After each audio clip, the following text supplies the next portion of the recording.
जाता है, नहीं बनाया जाता है, इन तमाम विषयों पर आने वाले दिनों में चर्चा होगी। आज महत्वपूर्ण था कि मौजूदा और पूर्व मुख्यमंत्री पहले इस्तीफा दें, उसके बाद पुनः वो शपथ लें। आज शपथ समारोह में शामिल होने जा रहा हूँ एनडीए के सहयोगी के तौर पर। और जैसा मैंने कहा कि हम लोग के लिए ये खुशी की बात है कि एनडीए की सरकार बिहार में आ रही है। जो सोच प्रधानमंत्री आदरणीय नरेंद्र मोदी जी रखते हैं विकास की, डबल इंजन की सरकारों की, मेरे प्रधानमंत्री की अपनी सोच है और हम लोग का भी बिहार फर्स्ट, बिहारी फर्स्ट को लेकर विजन है। मैंने कई बार इससे पूर्व में भी कहा कि मेरा मुख्यमंत्री नीतीश कुमार जी से नीतिगत विरोध था, है। संभवतः अगर इस तरीके से ही, अगर उन्हीं की ही नीतियों पे काम चला तो संभवतः वो विरोध आगे भी रहेगा। मैंने हमेशा माना है कि उनकी नीतियों ने बिहार का विकास नहीं किया। ऐसे में नई सरकार जो एनडीए की वहाँ पे बनी है, उस सरकार में अगर भारतीय जनता पार्टी के विजन को लोक जनशक्ति पार्टी रामविलास के बिहार फर्स्ट, बिहारी फर्स्ट के विजन को जोड़ा जाता है और हम लोग सही मायनों में बिहार को उस विकास की राह पर लेकर चलते हैं जिससे बिहार अभी तक अछूता रहा है, तो यकीनन ये हम लोग के लिए एक सफल निर्णय होगा। आप नीतीश कुमार का स्वागत कर रहे हैं सर, आप नीतीश कुमार का एनडीए में स्वागत कर रहे हैं कि नीतीश कुमार से कोई आपत्ति नहीं है? देखिए, जैसा मैंने कहा कि एनडीए की सरकार बन रही है, लोक जनशक्ति पार्टी रामविलास, चिराग पासवान, मजबूती से मैं मेरे प्रधानमंत्री आदरणीय नरेंद्र मोदी जी के साथ खड़ा। उनके हर फैसले के साथ, जरूरी नहीं है कि आप गठबंधन में जब हो तो हर फैसले से आप सहमत ही, हर फैसले से आप खुशी, पर राष्ट्र हित में जब फैसले लिए जाते हैं, देश हित में जब फैसले लिए जाते हैं, यकीनन इस बात को भी नहीं झुटलाया जा सकता है कि आज हम लोग चुनाव की पूर्व संध्या पर, आने वाले दिनों में लोकसभा के चुनाव हैं जो कि बहुत महत्वपूर्ण है। ऐसे में बड़े लक्ष्य को साधने के लिए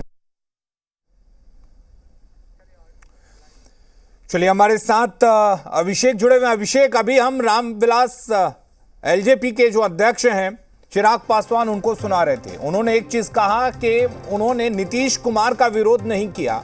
बयानों की बात हो रही थी तो बयान बदल रहे हैं, लेकिन बयान में इनके अभी भी वो असमंजस की स्थिति दिख रही है कि उन्होंने साफ ये किया कि हम नीतीश के नीतियों का विरोध करते थे और करते हैं।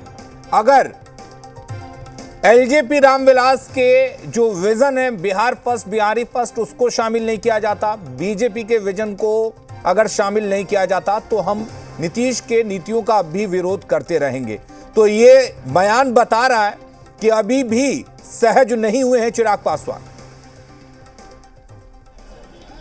नहीं अली, मैं थोड़ा अलग कहूंगा कि चिराग पासवान सहज हैं।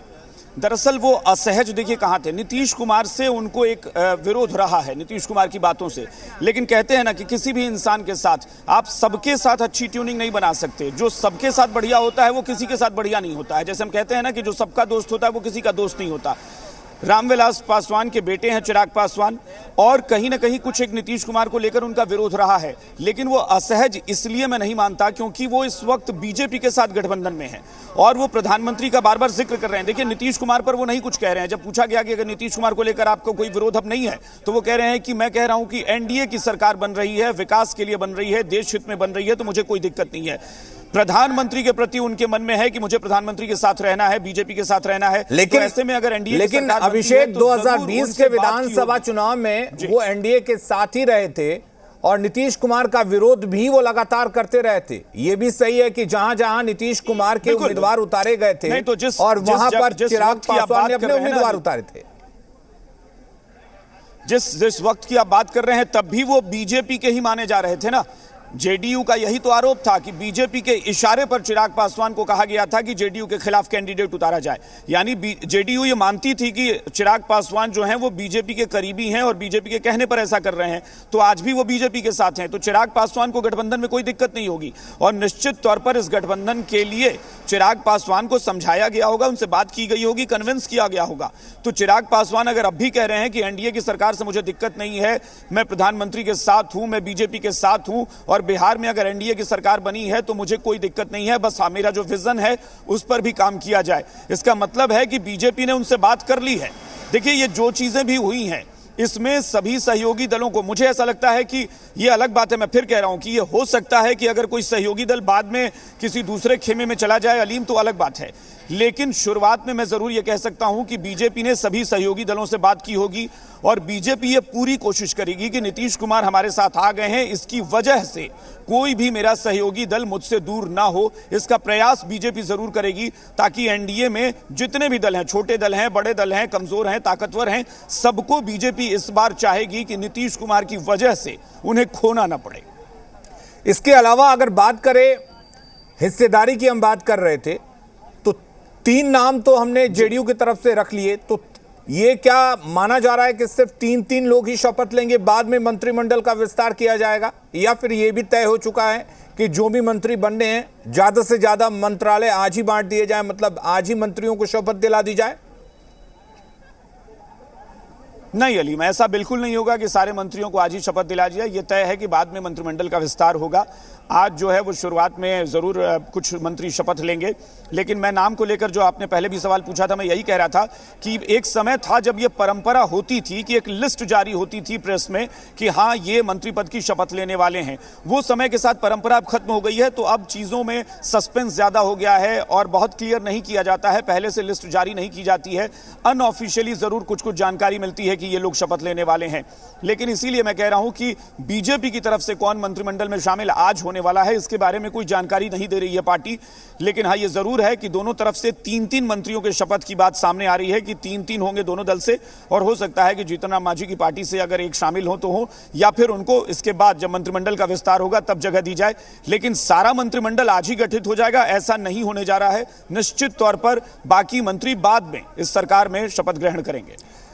अभिषेक, बीजेपी अक्सर अपने फैसलों से चौंकाती रही है। अगर हाल के विधानसभा चुनाव में देखें और जिस तरह से राजस्थान में, मध्य प्रदेश में, छत्तीसगढ़ में मुख्यमंत्री बदले गए, तो क्या ये माना जाए कि यहां पर भी चेहरों को ऐसा लाया जाए कि जिससे अच्छे खासे वोटों को साधा भी जा सके, अच्छे समीकरण बनाए भी जा सके और चौंकाया भी जा सके कार्यकर्ताओं को, लोगों को, कि बीजेपी हमेशा कुछ अलग हट के करती है?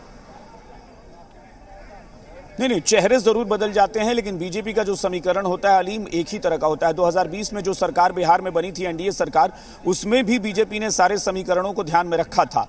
चेहरे भले ही बदल जाएंगे लेकिन समीकरण उसी तरह का होगा कि हर बिरादरी से, हर तबके से लोगों को प्रतिनिधित्व का मौका मिले। चेहरा जो जहां तक है, नेतृत्व की बात होती है या बड़े लीडर की बात होती है, उसमें जरूर बीजेपी चौंकाती है। जैसे अगर सम्राट चौधरी और विजय सिन्हा उप मुख्यमंत्री की बात जो आ रही है सामने, अगर वो दोनों शपथ लेते हैं तो ये चौंकाने वाला फेस है, क्योंकि तारकिशोर प्रसाद और रेणु देवी को 2020 में बनाया गया था, लेकिन फिर भी वहां भी कास्ट कॉम्बिनेशन का बीजेपी ने पूरा ख्याल रखा था और इस बार भी रखेगी। तो बीजेपी के समीकरण वही होते हैं कि वो चुनाव को ध्यान में रखते हुए स्ट्रेटेजी पर काम करती है। बीजेपी के बारे में अलीम एक चीज तो जरूर कहा जा सकता है कि नरेंद्र मोदी और अमित शाह जब से बीजेपी में इनका दौर आया है, बीजेपी बहुत भविष्य के बारे में अच्छे से प्लानिंग करती है, स्ट्रेटेजी बनाती है, और वो सिर्फ 2024 नहीं सोच रही, उसको 2025 भी दिमाग में अब आ गया है। जब वो विरोध में थे, यानी कि महागठबंधन की सरकार चल रही थी, तब बीजेपी के लिए ज्यादा चुनौती 2024 थी, लेकिन अब 2024 के लिए अगर एनडीए तैयार हो चुका है, नीतीश कुमार आ चुके हैं, तो बीजेपी ने अब मंत्रिमंडल गठन के लिए यह भी सोच लिया होगा कि 2025 में हमें किस स्ट्रेटेजी पर काम करना है, क्या रणनीति होगी, क्या समीकरण होंगे, कास्ट कॉम्बिनेशन होंगे, सारी चीजें बीजेपी पहले से प्री प्लान करके चलती है। और यही वजह है शायद कि देश में अभी सबसे बड़ी पार्टी और मजबूत पार्टी बनी है, क्योंकि वो 2, 4, 10 साल आगे तक की प्लानिंग करके चलती है। लेकिन विधानसभा चुनाव 2025 से पहले यह भी देखा जाएगा कि 2024 चुनाव को किस तरह से साधा जाए, और शायद यही वजह है कि जितने भी सहयोगी हैं उनको इस शपथ ग्रहण समारोह में बुलाया भी गया है। आपने कहा कि समझाया भी गया है, बातचीत भी की गई है, और सबके साथ मान मनौवल करके ही इस तरह के बयान भी अब सामने आ रहे हैं। बिल्कुल, जाहिर तौर पर ये सारी चीजें देख ली गई हैं कि क्या नाराजगी हो सकती है, कौन लोग हमारे साथ हो सकते हैं, कौन लोग हमारे साथ नहीं हो सकते हैं, किसी तरह से गठबंधन में कोई दरार तो नहीं पड़ेगी, गठबंधन का कोई सहयोगी रूठेगा तो नहीं, ये सारी चीजें। रही बात 2024 को साधने की, तो अलीम इसको कहने में कोई संदेह नहीं होना चाहिए कि 2024 साधने में बीजेपी कामयाब हो चुकी है। बीजेपी को बिहार में, चूंकि सूत्रधार नीतीश कुमार थे इंडिया गठबंधन के और बिहार से ही वो शुरुआत हुई थी, तो बीजेपी को सबसे ज्यादा चिंता बिहार की थी कि भाई बिहार में अगर नीतीश कुमार ही सूत्रधार हैं और वो हमारे साथ नहीं है, वो दूसरे लोगों के साथ मिलकर गठबंधन बना रहे हैं, तो कहीं बिहार हमारा डैमेज ना हो जाए, बिहार में नुकसान ना हो जाए। हालांकि बीजेपी उसकी तैयारी जरूर कर रही थी। चिराग पासवान थे, पशुपति पारस थे, उपेंद्र कुशवाहा थे, जीतन राम मांझी थे, ये सारे लोग थे। लेकिन एक बड़ा घटक जो जेडीयू थी बीजेपी के साथ पहले एनडीए में, उसको भी बीजेपी अपने साथ लाना चाहती थी। तो ये जो कामयाबी मिली है अलीम 2024 साधने में, बीजेपी कामयाब हो चुकी है। इसका इंपैक्ट सिर्फ बिहार में नहीं बल्कि देश के दूसरे प्रदेशों में भी पड़ेगा। चलिए अभिषेक, बिल्कुल दूसरे प्रदेशों में भी पड़ेगा और मेरे हिसाब से पड़ना भी शुरू हो चुका है, खासकर अगर हम पंजाब का जिक्र करें और इसके अलावा हम बंगाल का जिक्र करें तो यहां पर पड़ना भी शुरू हो चुका है। शायद यही वजह है कि टीएमसी ने अलग राह अपना ली है, आम आदमी पार्टी ने अलग राह अपना लिया है। आपसे हम लगातार जुड़े हुए हैं, लेकिन इस बीच जिस तरह से देखा जाए, मुख्यमंत्री नीतीश कुमार एक बार फिर से बनने जा रहे हैं, 9वीं बार वो शपथ लेंगे और 9वीं बार मुख्यमंत्री बनेंगे नीतीश कुमार। तो ऐसे में इस पर कई तरह की अब प्रतिक्रियाएं भी आनी शुरू हो गई हैं। जो विरोधी थे वो अलग तरह का बयान दे रहे हैं, यानी कि पहले जो विरोधी थे वो अब साथ आ चुके हैं और जो साथ थे अब विरोधी बन चुके हैं। तो इस बीच किस किस तरह की प्रतिक्रियाएं आ रही हैं, सुनवाते हैं। नीतीश कुमार जी को मैं धन्यवाद देता हूं कि उन्होंने इस्तीफा दे दिया। उनकी जो भी मजबूरी रहे, लेकिन बिहार पेशोपेश में था। क्या फिर से बिहार को 1.5 साल में जंगल राज 2 की स्थिति आ गई थी? अगर लालू जी की सरकार तेजस्वी का ताजपोशी हो जाता तो बड़ी कठिनाई होती। आप सब लोगों को हम बता देते हैं कि आज हमने इस्तीफा दे दिया, समझ गए ना? आज हमने मुख्यमंत्री से इस्तीफा दे दिया और जो सरकार थी उसको भी समाप्त करने का हमने आज गवर्नर साहब को दे दिया। अरे इसलिए नौबत हुई है कि ठीक नहीं चल रहा था, तो इसीलिए थोड़ी परेशान। आप लोग तो हमसे बहुत पूछ रहे थे, हम बीच में बंद कर दिए थे कुछ बोलना, तो हम देख रहे थे। तो वही सब लोगों की राय, अपने पार्टी के लोगों की राय, चारों तरफ से राय आ रही थी, तो हमने सब लोगों की बात को सुन लिया। तो इसीलिए आज हमने इस्तीफा दे दिया। अब ये जो भी सरकार थी वो समाप्त कर दिया गया।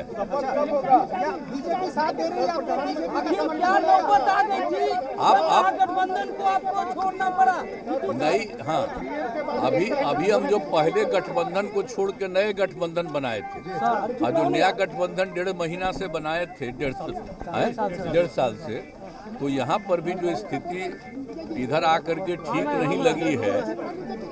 और जिस तरह से लोगों का दावा हो रहा था, जो इतना मेहनत किया जाता था कि वही लोग ये सब काम कर रहे हैं, वो सब जरा धीरे धीरे लोगों को खराब लग रहा था। तो इसीलिए आज हम लोगों ने दे दिया, अलग हो गए।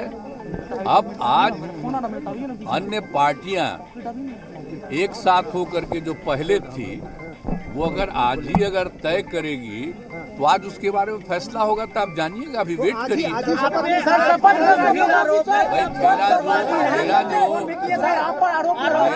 मैंने जो कर दिया, अवसरवादी हैं भाई, हमने बता दिया कि हमको लगा, हम बीच में तो कुछ नहीं बोल रहे थे। आप याद करिए ना कि बीच में बहुत कुछ कहना चाह रहे थे, नहीं कुछ बोल रहे थे। हम कुछ नहीं बोल रहे थे, चारों तरफ की बात थी, कितना काम हम कर रहे थे।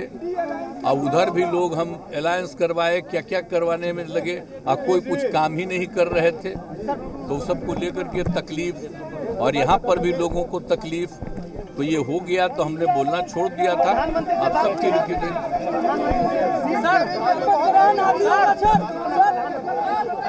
अभी आपको आज जो कुछ होगा तभी आप लोग रहिएगा, अभी रहिएगा, बाकी लोग आ जाएंगे और उसमें क्या लोग कहते हैं तो सबका बात सुन लीजिएगा और उसके बाद जो कुछ भी होगा तो भी जान लीजिएगा।